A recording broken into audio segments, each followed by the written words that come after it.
It's the final day of the season. We've got one half of football left to play. It means our time with Gornick is up. We've just sent the boys out there for the second half. I know what you're thinking. They've left the place mighty tidy. We are nothing if not respectful when it comes to cleanliness and hygiene. Let's get out there and see whether we can finish our time with this great club with yet another win. So forlornly, perhaps, we're going to give the players a don't get complacent shout. We are 1-0 up in a game against our local rivals Rook. They are struggling to stave off relegation. We are already up. We're already champions. We've been superb since the last episode. We've been banging in the goals. We're only 1-0 up, although we probably should be more than that at this stage. It would be good if we could add to our tally. You'll see the table there. We are absolutely clear of the team in second place. Never mind the team that's in third. However, our season has been tarnished a little bit. I think I would probably swap seasons with the team that have finished 20 points behind us in second place, as they've made it all the way through to the Polish Cup final. They've guaranteed themselves promotion now by finishing second, but in that cup final, they played Legia Warsaw, the most successful club in Polish football. They took them to penalties and beat them as PJ gets another goal. I think VAR's going to have a look at it. But yeah, the team that finished in second place have guaranteed themselves not just promotion, but European football for next season. And it makes our lowly second tier title win feel a little bit like second prize, if I'm honest. We went out of the cup in the very first round, but a team from the second tier has managed to win that competition. Could that have been us if I hadn't fielded a weakened team? I don't know. Only the FM gods could tell you. Look, we're 16 points clear of them. That would have to tell you that we would have at least been in with a chance.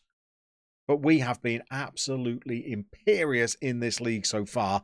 Let's treat ourselves to some final day substitutions. I think the kid, Patrick Migawa, is going to have to come off.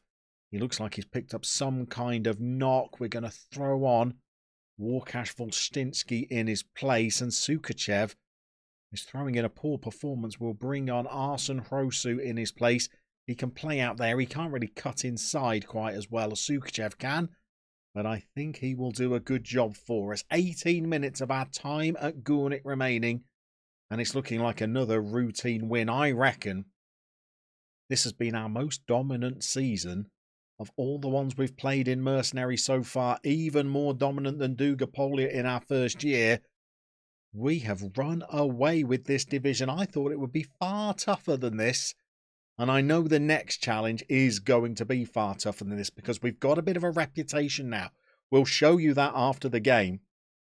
I think with another promotion on our CV, another couple of coaching badges done, I think we could be looking at getting a reasonable job in the summer. I'm thinking maybe a second tier job in a big league, or I'm thinking a reasonably sized club in maybe, as PJ bangs in yet another goal, maybe a title challenger in a nation such as the Czech Republic, Romania, Bulgaria, out to Israel perhaps.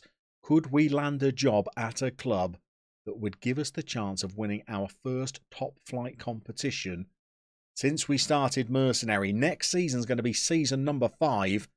The potential to be battling for top flight honours, well, that is rather attractive. I don't know whether I might favour that kind of role over a second or maybe even third tier job in Italy, Germany, maybe Spain or France. But that is for after we finish this game. We've got to get to the end of it. Then we're going to show you our form since the last episode. We'll show you our managerial profile. We'll show you the jobs that are available. And we've also got the rather tricky task of voting for who our player of the season with Gornick is going to be, the man that we are going to keep an eye on through the rest of their career. And let me tell you, this is going to be our toughest choice yet. We've got two players who I think, well, they are just neck and neck in the running. And I'm thinking of throwing in a wild card as well, because when I show you how he's been performing in his very, very brief stint in the first team, he might just get you thinking as well. We're approaching 94 minutes. I'd imagine the referee's whistle is in his lips. We have finished with a win. Somebody best get that referee some help, by the way. If the whistle was in his lips rather than to his lips, he's probably in an awful lot of pain. Let's give our final team talk as a boss in Poland. It's rather mundane, but we'll tell the lads that that was a good win for us. Now we're going to round it up. We'll show you the end of the season table. We'll show you how we've been doing recently. And then we'll check in with our players as well as our former clubs. So that looks pretty good to me. We finished the season 23 points clear of Arca in third place. We've been, 14 points clear of our closest challengers. I reckon that is a good campaign. Look at the average ratings. We've got the top 3 players in the average rating. We've got the top 3 assist makers in this division. And we've also got Peter Juritska, who is the top scorer in this season by a country mile. Let's show you the end of season form. You left us off in this game against Katowice where we won 2-0. It has been raining goals since then. We played the team who are in second place. This was just a few days after they'd gone through extra time and penalties to win the cup. So I'm guessing they were a little bit tired, but we showed no mercy. We had 28 shots, 14 on target. We got goals through PJ, Selma, Sukachev. Juritska was back from the penalty spot for his second. He then netted a late hat-trick and still had time to have a 4th goal disallowed in a game where he was absolutely superb. You'll see that the young pup in midfield managed to get himself an assist. He got even more than an assist in our next game as we won 6-1 against Podbeskidzia, and our mate Patrick Misgawa managed to net himself a hat-trick. He's finishing the season with 4 goals and 4 assists. For a player who's only 18 years old in this game, he was absolutely superb. We moved him to play as the central midfielder on attack just to see whether he could be fitting that role. And my goodness, he was. He was just as good when raiding into the opposition area as he was when we asked him to play from deep. So we have had a superb end to that season, culminating in that 3-0 win that you've just seen against Rook. That is an impressive performance. I think the next thing that we should do is check in with some of our old friends and see what kind of seasons they've had. So let's start our roundup of former clubs by checking in with NK Dugopolje. It looks like they've had a better season this campaign than they did the season before. They seem to have finished it in 5th place, not quite ever getting into a title challenge, but certainly vastly improved on where they were last season. But what about the player that we chose to keep an eye on, Duja Javorcic? He did go out to play in the Netherlands, but we know that he was released from that, and it looks like he's still available on a free transfer. I think he's managed to go through an entire season without kicking a ball. He does have some bids in from, is that a club that's in Romania there? It's from Croatia, actually. It's a native team, so it looks like he could well be moving back to his native land, but he's essentially taken a year out of the game. That would seem a little bit of a shame to me. Anyway, on to Pironia. And in our short time away, you forget just how small Pironia were. They've only got 2,300 seats in their stadium, less than 1,000 season ticket holders. At Gunic, we've got nearly 10,000. Looks like they might have had a tougher season this year than they've had during the last couple. They weren't ever really in a relegation threatened situation, I think, but they were in the relegation group once more. Didn't really ever get likely to finish in 7th place and have that playoff for European competition. So a little bit more of a drab season for Pironia. The player that we chose to keep an eye on was, of course, Patrick Lejiang. 32 years old he is. He's now had probably his weakest season in a while, just below how he performed last campaign, a long way away from the 12 clean sheets he kept when we were in charge. Still, they're a top-flight club. They fight again for another day. Let's see whether Benin managed to qualify themselves for an AFCON finals. It looks like they have, you know. This was the last game we were in charge of, a 0-0 draw against Kenya. Then they've played some African Cup of Nations qualifiers, as well as some World Cup qualifiers. It looked like they went to the AFCON finals tournament, and they even managed to get out of a group that contained both Ghana and the Ivory Coast. They got into the second round before losing 2-0 to Guinea. I would imagine Guinea had some pretty decent players in their lineup for that game, such as Mariba and Keita making up a two-man midfield.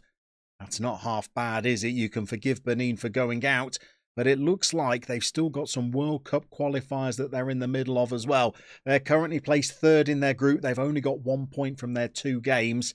It looks like they're going to be hard-pressed to catch Nigeria.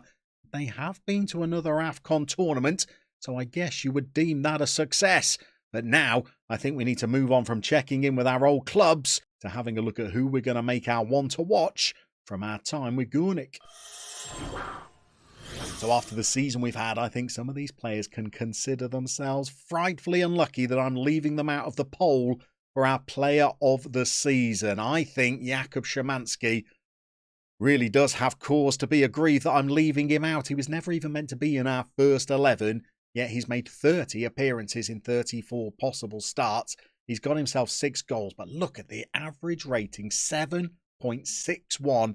He has been magical, but not as magical as perhaps Magic Marovcha. How fitting it is that at the age of 31, veteran status, he's captained the club to a return to the top flight. He joined the club the season they got relegated. He's played 3 seasons in the second tier. This is without doubt the best of them. The Magic Man really has lived up to his name, but perhaps the player who I think can be most aggrieved to have been left out is possibly Nicholas Sukachev, because when he was hot, he was very hot. The only problem was when he was cold, he was awful. He's contributed 9 assists and 8 goals. He's played 34 times for us this season, and an average rating of only 7.09 shows that whilst it was a good first season for him with the club, he has thrown in some poor performances that have brought that average down. And so to our 3 top choices for the player we're going to keep an eye on throughout their career. We'll start with a youngster, David Hayek, who was out on loan in Spain when we first joined the club.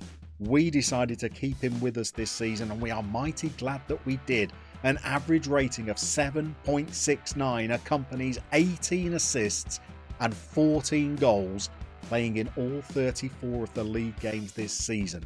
Combined, that is an incredible output for a player that early on was crucial in getting us to the top of the league, scoring goal after goal as well as swinging in some of the corners that have helped us score from set pieces this season. But the real goal scorer of the team, of course, has been Peter Juritka. He has now averaged more than a goal per game. He's made 30 appearances.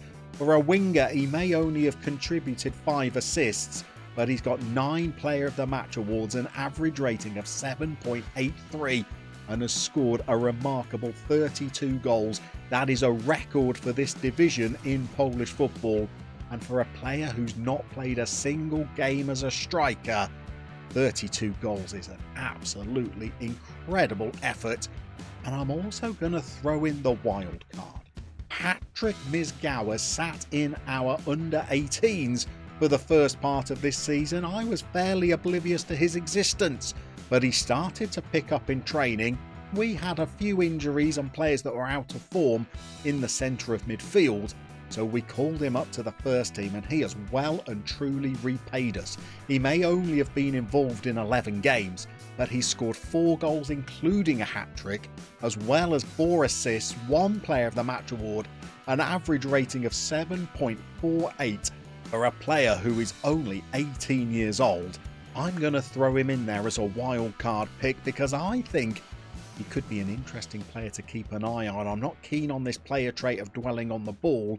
Otherwise, I think he has got a real chance of developing further next season and becoming a player that's got a future in top-flight Polish football. To help with those chances, by the way, the board offered me a new contract, and I told them that it'd be better off spending the money on another aspect of the club, so I've convinced them to improve the club's training facilities. So that means that when they rejoin the top flight next season, they're going to have good training facilities rather than average. So I think we're leaving Gurnik in a good state, but you're going to have to vote down in the communities tab which player you would like us to keep an eye on.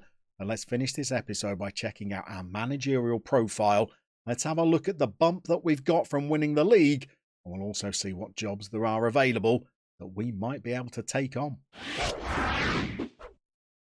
So after 4 seasons in management, here is that profile. We're now a 2.5-star coach, and you never know, that could be 3 stars by the time we've completed this Continental A license. The biggest boost we've had has been to our media handling. That's now at 35%, and our reputation, having sealed that title, is at 45%. So we're in a pretty good situation as we jump over to the jobs available.